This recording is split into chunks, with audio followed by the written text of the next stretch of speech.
मालिकिन मुसल्लियन अला रसूलिल मुस्तफ़ा व आलिहिल मुस्तकमिलीन शरफ़ा व सहबिही अजमईन व बाद फ़अऊज़ु बिल्लाहि मिनश शैतानिर रजीम बिस्मिल्लाहिर रहमानिर रहीम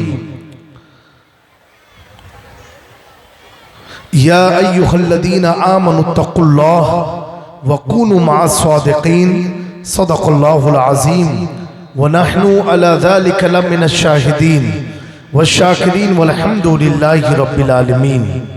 मिंबर नूर पर तशरीफ़ फरमा मुअज़्ज़ज़ उलमाए ज़वील एहतराम, अइम्माए मसाजिद, खुलफ़ाए अहले तरीक़त और मेरे सामने बैठी हुई प्यारी प्यारी सुन्नी अवाम, दाएं बाएं पर्दा नशी ख़वातीन इस्लाम, अस्सलामु अलैकुम व रहमतुल्लाहि ताला व बरकातुहू। वालेकुम अस्सलाम रहमतुल्लाहि व बरकातुहू। बिरादरान मिल्लत इस्लामिया, जिस सरजमीन पर बैठ कर के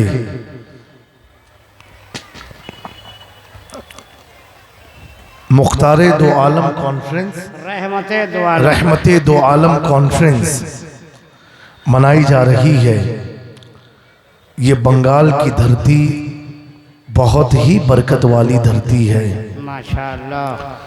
मैं अक्सर कहा करता हूँ, चाहे बंगाल के बाहर रहूँ, अगर बंगाल का कोई मौलाना या इमाम स्टेज पर होता है, उसको भी मैं बड़ी कद्र की निगाहों से देखता हूँ माशाअल्लाह, इसलिए कि ये वो मुक़द्दस धरती है जहाँ हज़रत महबूब इलाही निज़ामुद्दीन औलिया के दो ऐसे शेर इस सरजमीन पर बसे हुए हैं, जिनके नूरानी इरफानी फैज़ान की ये बरकतें हैं कि आज इस इलाके में हमारे सरों पर टोपियाँ सलामत हैं।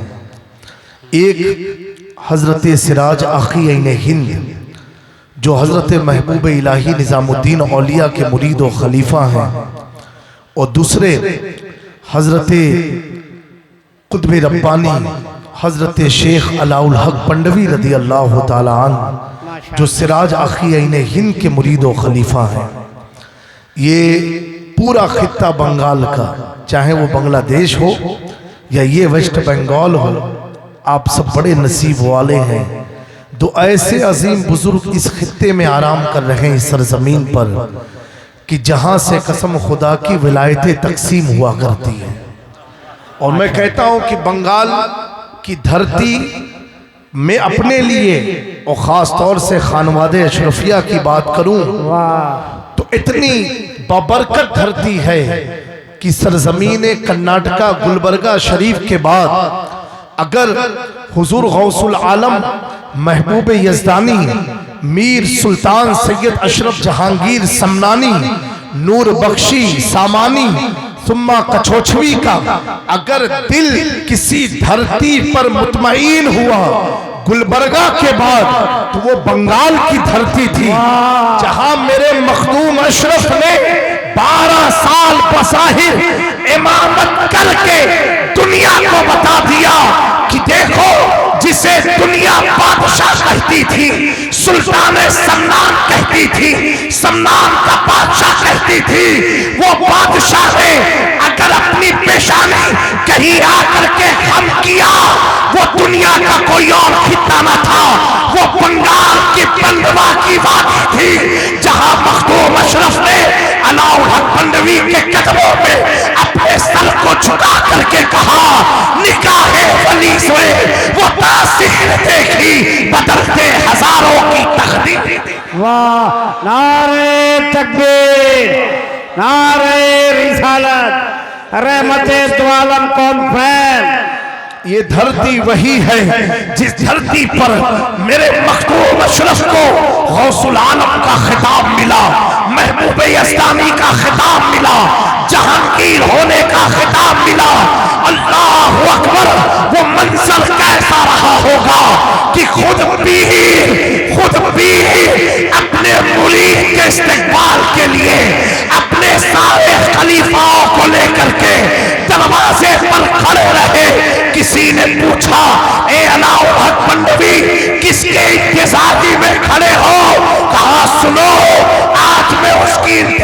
में खड़ा हूँ कि मुझे 70 से ज़ायद मर्तबा खिज़र अलैहिस्सलाम ने बशारत दिया है कि सुनो, सुल्तान अशरफ सलमान की सल्तनत छोड़ करके तुम्हारी गुलामी को कबूल करने निकल चुका।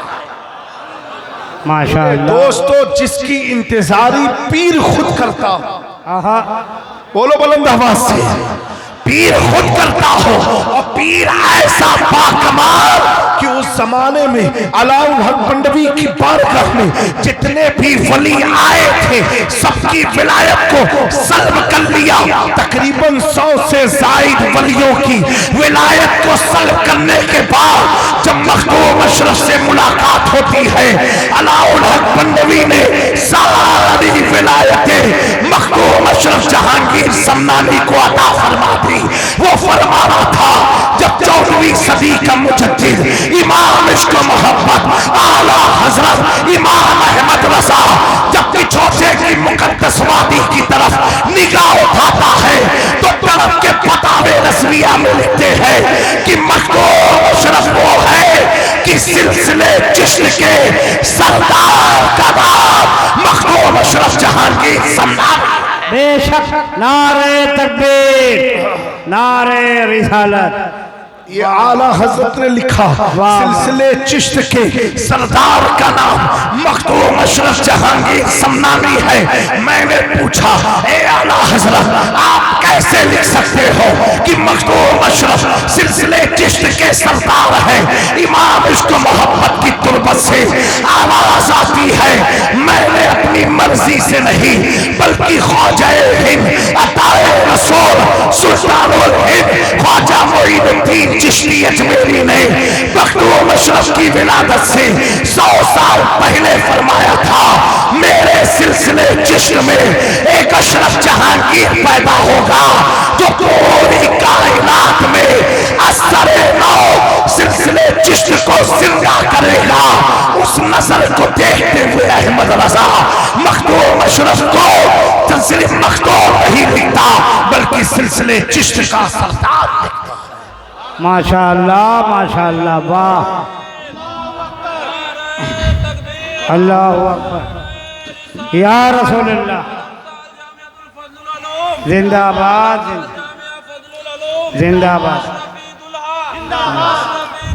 जिंदाबाद। मेरे प्यारों, ये बंगाल के लोगों, अभी एक नई बात पढ़ी, यानी ये डूंगरपुर में 2 दिन पहले मैंने बयान किया।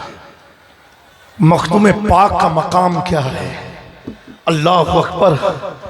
बहरे ज़ख़ार एक किताब है, फारसी में थी, अभी उसका उर्दू में तर्जुमा भी हुआ है। तकरीबन 5000 से ज़ायद सालिहीन का जिक्र उस किताब में है। कितने? 5000 से ज़ायद हुजूर के असहाब से लेकर के सारे वलियों का जिक्र जो हिंदुस्तान तशरीफ लाए। तकरीबन 300 साल पुरानी किताब है। मेरे दोस्तों, उसमें लिखते हैं कि एक अल्लाह के वली हैं, बुजुर्ग हैं, और वो गरीब नवाज की बारगाह में हाजिर हुए। बहरे ज़ख़ार के मुसन्निफ लिखते हैं, और तकलीफ में थे, परेशानी में थे, हाजिर हुए और दुआएं मांगी। कोई सुनवाई नहीं हुई। ये जो वली होते ना, उनको पता चल जाता है कि मेरी बात पहुंच रही है कि नहीं पहुंच रही है। ये तो अवाम का हाल है, वो आस्ताने जाते हैं बड़ी हसरत लेकर के, लेकिन जब दाखिल होते हैं तो गुंबद देखते हैं तो सोना कितना लगा है, चांदी कितनी लगी है, चादरें कितनी चल रही हैं, किसका फूला गिर रहा है। हम अंदर जाके ये कैफियत में पड़ जाते हैं। मेरे प्यारों, दूसरे दिन वो अल्लाह के वली फिर बारगाह गरीब नवाज में हाजिर हुए। आपकी तुरबत को पकड़ के रोने लगे कि हुजूर बड़ी मुसीबत में हो, मेरी मदद फरमा दें। ख्वाजा गरीब नवाज उस अल्लाह के बंदे से, उस सौले बंदे से मुलाकात फरमाते हैं और क्या कहते हैं? उलमा की तवज्जो चाहता हूँ। गरीब नवाज फरमाते हैं कि सुनो, अगर तुम अपनी मुसीबत का हल चाहते हो कि चौथा में मखदूम अशरफ की बारगाह में चले जाओ, अल्लाह, मखदूम अशरफ की दयार में चले जाओ और वहां जाओ और उनकी चौखट पर खड़े हो करके सिर्फ इतना पढ़ना, ऐ अशरफे ज़माना ज़माने मदद नुमा, दरहाए बस्तरास कलीदे करम कुशा, अशरफ निहंग दरिया दरिया पसीन दारत, दुश्मन हमेशा पुरगम बाजिक्र दोस्त दारत। करीम नवाज फरमाते हैं, ए अल्लाह के वली जाकर के इतना मखदूमे की चौचा की दहलीज पर खड़े होकर के रुबाई पढ़ लेना, तेरी रुबाई खत्म भी ना होगी और अल्लाह तुझे इस मुसीबत से आजादी अता। सुभान अल्लाह, सुभान अल्लाह। मेरे दोस्तों, उस बुजुर्ग ने गरीब नवाज से पूछा, कहा हुजूर इसका हल आपकी बारगाह से क्यों नहीं, आप ही करम फरमा दे, इतना लंबा मुझे फिर सफर करना होगा। ख्वाजा गरीब नवाज फरमाते हैं, कहा सुनो सुनो, जब से मखदूम अशरफ ने अपना कदम हिंद की धरती पर रखा है, जितने भी मसाइब और आलाम है, जितनी भी तकलीफें हैं, परेशानियां हैं, उन सारी परेशानियों का हल अल्लाह ने मखदूम अशरफ की बारगाह में रख दिया है। जो वहां जाएगा अल्लाह उसकी मुसीबतों को दूर फरमा देगा। अब एक तवज्जो चाहता हूँ, नकीब जलसा की तवज्जो चाहता हूँ। कौन मखदूम अशरफ जहाँ की समनामी है, आला हजरत के उर्स के मंजर को जहन में रखे। कौन मखदूम अशरफ जहाँ की समनामी है, हजरत मुहद्दिसे देहलवी लिखते हैं कि अगर किसी के अंदर आसेर है, शैतान सदा है, किसी जिन जुनेर भूत ने परेशान करके रखा है, वो जाहिर ना होता हो तो उसके सामने सिर्फ मखदूम अशरफ की रुबाई पढ़ लो या उनका नाम ले लो तो वो शैतान भागता नजर आएगा, वो भूत परे भागते नजर आएंगे। अल्लाह अकबर। जिनका नाम ले लो, जिनका नाम ले लो तो छुपे हुए शयातीन भागते हैं। और जब बरेली में इसी मखदूम के गुलाम ने अकीदा मखदूम अशरफ बयान किया कि मेरे मखदूम का अकीदा ये है कि मखलूक में हुजूर के बाद सबसे अफजल अबू बकर है, फिर उमर है, फिर उस्मान है, फिर अली है। अगर नाम लो तो शैतान भागता है, अकीदा बयान करो तो छुपे राशियों के चेहरे से पड़ता है। वाह! नारे तकबीर, नारे रिसालत, मसलक के आला हजरत। मेरे प्यारों, इस इलाके के लोगों, अल्लाह ताला फरमा रहा है, ए ईमान वालों, अल्लाह से डरो, सच्चों के साथ हो जाओ, सच्चों के साथ हो जाओ। मेरे दोस्तों, इस इलाके में खास तौर से मैंने देखा, इतना तो मुंबई गुजरात में नहीं है, यहां नौजवान लोग चैन गले में पहनते हैं। मेरे प्यारों, इससे बेहतर है कोई ताबीज पहन ले। कुछ लटकाने ही का शौक है तो कोई पीर साहब आए, उनसे ताबीज बनवा के उसी को लटका लो। मेरे दोस्तों, अगर चैन गले में होगी ना मर्दों की, तो तुम्हारे दिल को कभी चैन नहीं मिलेगा। इतना याद रखना, अगर दिल का चैन चाहते हो तो गले की चैन उतारना पड़ेगा। मेरे दोस्तों, आज रोजी के लिए कितने परेशान हो कि रोजी रोटी कहीं से मिल जाए, रिस्क में बरकत हो जाए। अगर हाथ में चुल्ले कड़े पहन के घूमोगे तो रोजी का दरवाजा तो तुमने खुद अपने हाथ से बंद कर दिया है।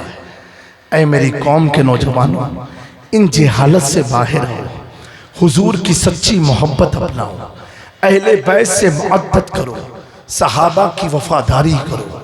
और मैंने यहाँ देखा है कि कसरत से इतने खूबसूरत बच्चे हैं यहाँ पर, माशाल्लाह, बड़े प्यारे प्यारे बच्चे हैं। इतना अच्छा अल्लाह ने जब पैदा किया है, कोई ऐब नहीं है। फिर आप लोग काले रंग का एक टीका लगा देते हो, काजल का। मैंने कुछ लोगों से पूछा, कहा हज़म नजर के लिए। मैंने कहा चीज तो सही है, तो अगर नजर के लिए तो पैर के तलबे में लगा दो। जब अल्लाह ने चेहरे को बेदाग पैदा किया तो तुम दाग क्यों लगा रहे है? क्या क्या? वाह वाह प्यारो, कुछ तो अकल से काम लो। बंगाली हो, बंगाली हो ना आप लोग, कुछ तो अकल का दरवाजा खोलो। अगर यही काले रंग की तिल यहाँ अल्लाह लगा देता बच्चे को, काले रंग की तिल यहाँ लगा देता तो परेशान होते, डॉक्टर साहब इसका इलाज क्या है, पता नहीं कितनी क्रीम लगा लगा करके साफ करते। जब अल्लाह ने बेदाग पैदा किया तो दागदार क्यों कर रहे हैं? मेरे प्यारो, इस सब जहालत से बाहर निकलो। नहीं निकलोगे कि नहीं निकलोगे? हाथ उठा करके बताओ जो नहीं निकलेंगे। अच्छा चले, कम ही तादाद है माशाअल्लाह। मेरे प्यारो, ये बड़ी चीजें, बड़ी अहम चीजें हैं, इस पर आप अमल करो। अपने बच्चे के गाल पर इधर इधर नहीं, ज्यादा कुछ हो, कोई ताबीज पीर साहब आए उनसे ताबीज ले लो। सबसे बड़ी तावीज ये है कि जब बच्चा रोता है, परेशान करता है, 3 बार सूरह नास पढ़ के उसके ऊपर दम कर दो। क्या करो? 3 बार कुलौज रब्बी नास पढ़ के उसे दम कर दो। मैं तो कहता हूं कि आज के टाइम पर हर पीर को ताबीज के साथ एक वजीफा भी देना चाहिए। बेशक, एकदम सच्चा वजीफा, और वजीफा छोटा नहीं कि ये पढ़ लो बस हो गया। वजीफा ऐसा दे कि हफ्ते में 3 बार सूरह नूर पढ़ के बच्चे पर दम करो। माशाअल्लाह। तो कम से कम कुरान तो सही हो जाएगा। बहुत अच्छे, कुरान तो सही हो जाएगा। मेरे प्यारो, अगर हमने सब कुछ पढ़ लिया, दुनिया में सब कुछ देख लिया, फिर भी हम अधूरे हैं अगर हमने कुरान को नहीं पढ़ा। अगर हमने कुरान को नहीं पढ़ा, हमारे आने का मकसद क्या है? अल्लाह ने हमें पैदा क्यों किया है? दोस्तों, दूसरों का मैसेज पढ़ने में कितनी मजा आती है, व्हाट्सएप का मैसेज पढ़ने में कितनी मजा आती है, इंस्टाग्राम के मैसेज पढ़ने में कितनी मजा आती है, अखबार पढ़ने में मजा आती है। मेरे दोस्तों, कभी उसे भी तो उठा लो जो पैगाम खुदा का है और अपने महबूब के लिए नाजिल किया है। कभी वो महबूब की किताब को भी तो उठा लो। मेरे प्यारो, हाय अफसोस, हमारी कौम ने एक फितरत आदत बना ली है कि कुरान हम उस वक्त उठाएंगे जब घर में मैयत होगी, जब घर में जनाजा होगा। ऐ मेरे कौम के नौजवानों, क्या हमने ये सोच लिया है कि जब कोई मरेगा तब कुरान उठाएंगे? अगर कुरान उठाया है, मैं नौजवान से पूछना चाहता हूँ, अब तो तेरे बाप दादा तो मर गए, अब कुरान पढ़ने का क्या फायदा? कहेगा हजरत पढ़ूंगा मैं, मेरी मुर्दी माँ को सवाब मिलेगा, उसकी रूह को सुकून मिलेगा, उसकी कब्र से अंधेरा छट जाएगा, उसकी कब्र मुनव्वर होगी, उसके आज़ाब में तखफीफ होगी, उसके गुनाहों को अल्लाह माफ कर देगा। मैंने कहा नौजवान, पढ़ तू रहा है, फायदा तेरी माँ को मिल रहा है जो कि मुर्दा है, फायदा तेरे दोस्त को मिल रहा है जो कि मुर्दा है। कहा हाँ हजरत, पढ़ूंगा मैं, आज़ाब में कमी उनके होगी, पढ़ूंगा मैं, तेरी कब्र नूर वाली उनकी बनेगी। मैंने कहा सुन, यही तो समझाना चाहता हूँ कि जो कुरान मुर्दे को इतना फायदा दे सकता है, तो अगर तू जिंदगी में पढ़ लिया होता तो तुझे कितना फायदा मिला। सुभान अल्लाह, सुभान अल्लाह। मेरे दोस्तों, हफ्ते में एक दिन, जुमा का दिन, सूरह कहफ पढ़ा करो। क्या पढ़ा करो? प्यारे आका सल्लल्लाहु अलैहि वसल्लम ने फरमाया, सूरह कहफ जुमा के दिन जो पढ़ता है, आने वाले जुमा तक हर आफात बलायात से अल्लाह उसकी हिफाजत फरमाता है। माशाअल्लाह। है कोई ताबीज की जरूरत? सूरह कहफ पढ़ लो, एक हफ्ता हिफ्ज़ अमान में रहोगे, फिर जुमा है फिर पढ़ लो। और सुनो, प्यारे आका सल्लल्लाहु अलैहि वसल्लम ने फरमाया कि जुमा के दिन जो गुस्ल करता है ना, जुमा के दिन जो नहाता है नमाजे जुमा के लिए, जो गुस्ल करता है, आने वाले पिछले जुमा से लेके ये जुमा तक, पिछले हफ्ते जो भी उसने गुनाहे सगीरा किया है, अल्लाह जुमा के दिन नहाने की बरकत से उसके पिछले एक हफ्ते के गुनाहों को बख्श देता है। माशाअल्लाह, सुभान अल्लाह, माफ कर देता है। प्यारो, इससे प्यारी स्कीम तुम्हें कौन देगा? ये मजहब इस्लाम है। ऐ मेरी कौम के लोगों, बेदार हो जाओ, अपने माँ बाप का अदब करो, उनसे मोहब्बत करो, और सबसे बड़ी मोहब्बत अहले बैत को से मुअद्दत करो। अस्तगफिरुल्लाह रब्बी मिन कुल्लि ज़ंबि व अतूबु इलैहि व मा अलैना इल्लल बलाग। अस्सलामु अलैकुम व रहमतुल्लाहि ताला व बरकातुहू। जो कुछ भी मैंने बयान दिया, अल्लाह मुझे हम सबको अमल की खूब तौफीक अता फरमाए। अल्लाह ताला हम सबका हुस्ने खात्मा अता फरमाए, अहले सुन्नत पर ज़िंदगी और मौत अता फरमाए।